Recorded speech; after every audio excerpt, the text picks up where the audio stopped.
बिस्मिल्लाहिर्रहमानिर्रहीम। अस्सलामुअलैकुम वीवर्स, आप देख रहे हैं सिरात मुस्तकीम सऊदी न्यूज़ चैनल। आज 12 मई 2025 है। इस्लामिक कैलेंडर के लिहाज से 14 ज़िलक़अदा 1446 की तारीख बनती है। सऊदी अरब और दीगर खलीजी ममालिक के साथ साथ पाकिस्तान, इंडिया, बांग्लादेश से मुतल्लिका बहुत अहम खबरें आप तमाम हज़रात से शेयर की जाएंगी। वीडियो मुकम्मल देखिएगा, लाइक करके दोस्तों से ज़्यादा से ज़्यादा शेयर भी कीजिएगा।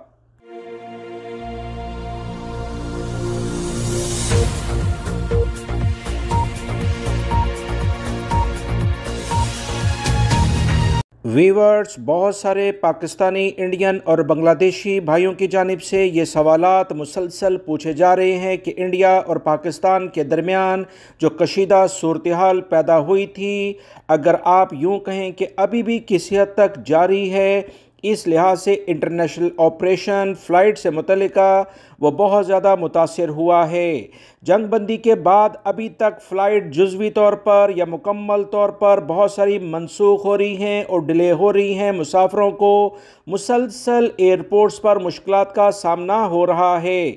याद रखें, ये बिल्कुल वही सूरत हाल है जैसे किसी भी बड़ी मसरूफ़ रोड पर अचानक हादसा हो जाए तो ट्रैफ़िक को बहाल होने में काफ़ी टाइम लग जाता है। यही सूरत हाल इन फ़्लाइट्स के लिए भी है। बहुत सारे भाइयों की जानिब से ये पूछा जा रहा है कि फ़्लाइट्स मुकम्मल तौर पर कब तक बहाल हो जाएंगी। तो वीवर्स, ये जो अभी दोनों ममालिक के दरमियान कुछ मामला तय होने जा रहे हैं, अगर ये आगे बढ़ते हैं तो फिर उम्मीद है कि अगले चंद रोज़ में ये फ़्लाइट्स मामूल के मुताबिक शुरू हो जाएंगी। पाकिस्तान ने अभी अपनी एयर स्पेस को इंडिया की फ़्लाइट्स, इंडिया के डायरेक्ट और इनडायरेक्ट फ़्लाइट्स के लिए बहाल नहीं किया है। सिर्फ पाकिस्तान से इंटरनेशनल फ़्लाइट्स और दीगर डोमेस्टिक फ़्लाइट्स आ जा रही हैं। काफ़ी हद तक फ़्लाइट जो मनसूख हुई थी उन्हें नए शेड्यूल के तहत जारी करने के इक़दामात हो रहे हैं। यही तफसीलात कुछ इंडिया से भी आ रही हैं कि बहुत सारी फ़्लाइट्स जो कि मुश्किलात का शिकार थीं उसे रफ्ता रफ्ता बहाल किया जा रहा है।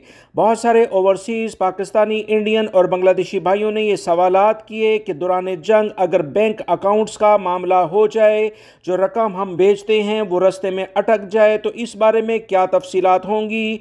खुदा न खास्ता ऐसे मामलात मज़ीद आगे बढ़ते हैं तो बहुत मुश्किलात गैर मुल्की अफराद के लिए हो जाएंगी। इस बारे में स्टेट बैंक ऑफ पाकिस्तान की जानिब से तफसीलात के मुताबिक अगर दोनों ममालिक में सूरत हाल मज़ीद कशीदा खुदा न खास्ता हो जाती है या जंग का ख़तरा मज़ीद बढ़ जाता है तो ऐसी सूरत में बैंक अकाउंट्स होल्डर्स या ओवरसीज़ कारकुन आम तौर पर ऐसे सवालात जो पूछ रहे हैं कि हमारे बैंक अकाउंट्स में मौजूद रकम का क्या होगा, क्या वो महफूज होगी या कि नहीं, तो बैंक्स मुकम्मल तौर पर बंद हो जाएंगे। ओवरसीज़ पाकिस्तानी रकम की तरसील कैसे कर सकेंगे। सेम सूरत हाल इंडियन भाइयों की जानिब से भी पूछी जा रही है। खुदा न खास्ता अगर मुल्क किसी हंगामी सूरत हाल या कुदरती आफत से दो चार हो जाता है तो इस मुल्क का स्टेट बैंक मरकज़ी बैंक की हैसियत से हर जिम्मेदारी उठा लेता है।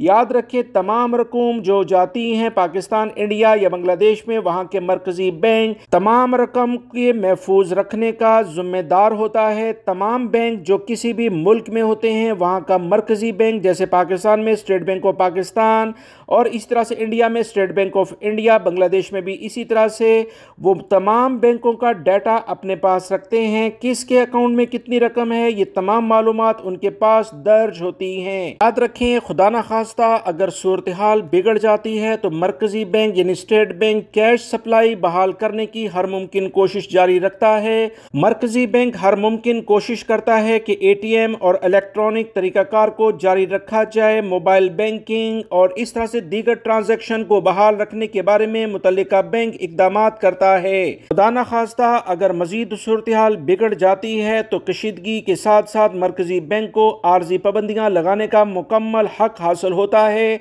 मरकज़ी बैंक रकम निकलवाने पर एक मखसूस हद तक पाबंदी लगा देता है। मिसाल के तौर पर 50,000 या 1 लाख से ज़ायद रकम नहीं निकलवाई जा सकती, यानी एक लिमिट सेट कर दी जाती है ताकि इससे ज़्यादा कोई भी रकम ना निकाल सके और ना ट्रांसफ़र कर सके, ताकि बैंकिंग निज़ाम को दबाव से बचाया जा सके। ऐसी सूरत हाल में बाज़ औक़ात प्राइवेट बैंक बंद कर दिए जाते हैं लेकिन वहाँ का डाटा महफूज रहता है। अगर खुदा न खास्ता हालात मामूल पर नहीं आते तो बिजली और इंटरनेट का सेटअप भी मुतासिर होता है। एटीएम, ऑनलाइन सेटअप, तमाम ट्रांजैक्शन की सहूलियात ख़त्म ख़त्म कर दी जाती हैं और जंग की सूरत में मरकज़ी बैंक किसी भी अकाउंट होल्डर को सिर्फ 5 लाख तक की रकम देने का पाबंद होता है।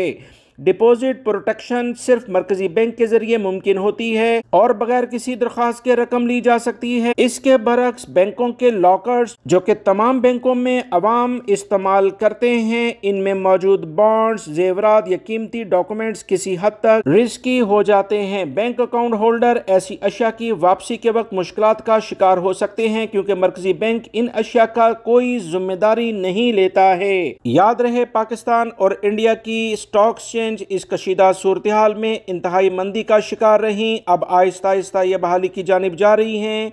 ज़्यादा कशीदा इलाकों में करेंसी की कदर कम हो जाती है। मुल्क की हुकूमत फ़ौज या हंगामी मकासद के लिए फ़ंड्स की रकम को जब्त भी कर सकती है। बैरून मुल्क से आने वाली रकम को रोका भी जा सकता है और रिमिटेंस भेजने पर आर्जी पाबंदी लग जाने के चांसेस भी बढ़ जाते हैं। मगर ये तमाम हालात सिर्फ उसी सूरत में हो सकते हैं अगर खुदा न खास्ता पाकिस्तान और इंडिया के दरमियान हालात किसी हद तक ख़राब हो जाएं। उम्मीद तो है कि दोनों ममालिक अपनी आवाम के बेहतर मुस्तकबिल के लिए मिल बैठ कर, जो कि आज काफ़ी चांसेस हैं कि इस बारे में इब्तदाई मुलाकातें और गुफ्तो शनीद शुरू हो जाएगी। दोनों ममालिक की हुकूमतों को चाहिए कि आवाम की भलाई के लिए ज़्यादा से ज़्यादा जितना एक दूसरे से ताउन हो सकता है वो करें ताकि ये खित्ता भी तरक्की की जानिब गामजन हो सके। सऊदी अरब में मौजूद वो तमाम गैर मुल्की अफराद जो कि घरेलू मुलाजमीन के तौर पर काम करते हैं और कफीलों ने इनके हरूब लगा दिए थे। 10 मई तक जिन भी गैर मुल्की अफराद के हरूब लग गए थे, इनके लिए बड़ी खुशखबरी आ गई है। सऊदी हुकूमत की जानिब से 6 माह की मोहलत दे दी है कि वह दूसरी जगह पर अपना नकल कफाला करा लें। इस बारे में बहुत सारे गैर मुल्की भाइयों की जानिब से काफ़ी अरसे से सवालात आ रहे थे कि घरेलू मुलाजमीन के तौर पर हमें कोई रायत मिलने वाली है क्योंकि कफील ने हरूब लगा दिया है और हम किसी दूसरी जगह पर बड़ी मुश्किल से काम करते हैं। अब हमें क्या करना चाहिए? क्या अकामे का मैनी भी चेंज हो सकता है? तो याद रखें, सऊदी हुकूमत की जानिब से ख़ास तौर पर 10 मई 2025 से पहले जिनके हरूब लग चुके हैं उनको ये इजाज़त दे दी है कि 6 माह के अंदर अंदर अपने अकामों को दुरुस्त करा लें और मुतल्लिका किसी दूसरी जगह पर नकल कफाला करा लें। अकामे का मैनी भी वो चेंज करा सकते हैं। याद रखें, अकामे का मैनी सिर्फ उसी सूरत में चेंज होगा अगर आप किसी टेक्निकल प्रोफेशन के लिहाज से जाना चाहते हैं तो आपके पास बाकायदा सर्टिफिकेशन हो और इस लिहाज से आपको वो तमाम काम भी आता हो। आपका टेस्ट इंटरव्यू के बाद वो तमाम सेटअप आपके लिहाज से बेहतर हो जाएगा और आपके अकामे का मैनी 1000 रियाल फ़ीस के साथ अपडेट हो जाएगा। अगर आपके पास ये तमाम चीज़ें नहीं हैं तो मुश्किलात का शिकार हो जाएंगे। लिहाजा वो तमाम गैर मुल्की भाई जो घरेलू मुलाजमीन के तौर पर सायखास, खद्दामा, आमिल मंजली या और ऐसे बहुत सारे 9 से 10 घरेलू मुलाजमीन के लिहाज से मैनी होते हैं, प्रोफेशंस हैं जो सिर्फ सऊदी शहरियों के घरों के लिहाज से मुतल्लिका होते हैं। अब इनके अगर 10 मई से पहले कोई हरूब लगा है तो आप इस हरूब को अगले 6 माह के दौरान आसानी से ख़त्म कर सकते हैं। कोशिश करें कि जल्दी अगर आपका अकामा दुरुस्त हो जाए तो ज़्यादा बेहतर है, क्योंकि आखिरी तारीखों का इंतज़ार करना कोई अक्लमंदी शुमार नहीं होता है। बेहतर है कि जितनी जल्दी इस मौके से फ़ायदा उठा लिया जाए तो बेहतर है। बहुत सारे भाइयों की जानिब से ये सवालात पूछे जा रहे हैं कि घरेलू मुलाजमीन के तौर पर उनके वीज़े हैं, अकामों के लिहाज से ये मैनी हैं। अगर वो कोई दूसरा काम करते हुए पकड़े जाएं तो सिक्योरिटी एहलकार इन्हें कितना गरामा करेंगे और इस बारे में इनके लिए क्या मुश्किलात हो सकती हैं। याद रखें, सऊदी अरब के लेबर कवानीन के मुताबिक जो भी शख्स का अकामे का प्रोफेशन है उसे वही करने की कानूनी तौर पर इजाज़त है, मगर गैर मुल्की अफराद अक्सर दूसरे काम भी करते हैं। इसका बाकायदा इजाज़तनामा आपके मुतल्लिका कफ़ील से लाजमी आपके पास होना चाहिए।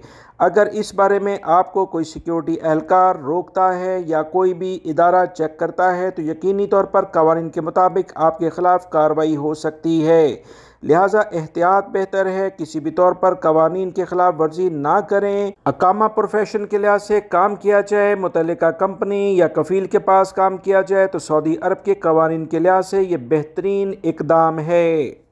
सऊदी वजारत दाखिला की जानिब से इतलात शेयर की गई हैं कि परमिट के बगैर 7 गैर मुल्की अफराद को मक्कातुल मुकरमा ले जाने की कोशिश करने वाले 2 अफराद को गिरफ़्तार कर लिया गया है।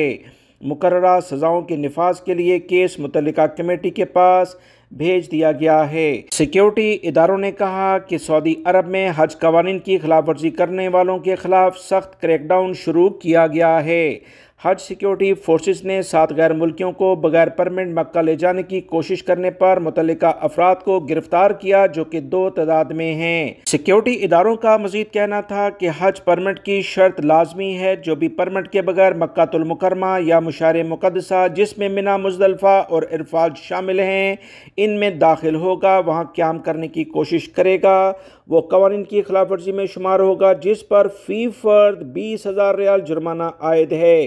जो अफराद इन्हें ले जाने की कोशिश करते हैं, इन्हें 1 लाख रियाल जुर्माना किया जाता है। मक्कातुल मुकरमा की हदूद से कबल तमाम सिमतों से आने वाली शहरों पर चेक पोस्टों पर हज सीज़न के आगाज़ से ही सिक्योरिटी एहलकार तैनात हैं, जो 24 घंटे की बुनियाद पर शिफ्टों में ड्यूटी करके मुतल्लिका इदारों के लिहाज से काम करते हैं, जो परमिट के बगैर किसी को मक्कातुल मुकरमा जाने की कतन इजाज़त नहीं देते।